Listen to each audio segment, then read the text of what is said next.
Niente di nuovo sotto i regni.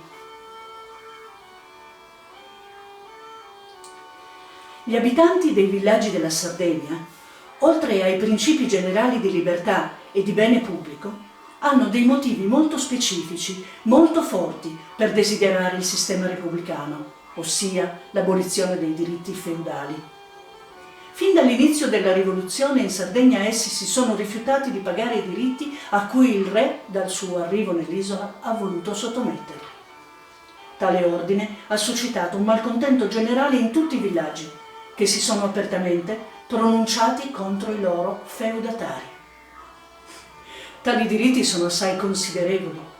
Oltre a una somma in argento, si paga regolarmente ai feudatari la stessa quantità di grano, di orzo, di fave, di legumi, destinata alla semina per ciascun individuo. Tale diritto si chiama portatica. Ma il più forte, il più oneroso e che attiene anche all'ingiustizia rivoltante e persino alle barbarie, è quello relativo al bestiame che si chiama deghinò. Si paga annualmente la 10ª parte di tutte le pecore, di tutte le capre e di tutti i maiali, a scelta dei feudatari, di modo che nel giro di 10 anni tutto il bestiame privato cade in loro potere. Si paga ancora sulla lana, sul formaggio e sul vino. Gli abitanti dei villaggi sono ulteriormente afflitti da parecchie altre imposte e da incarichi personali.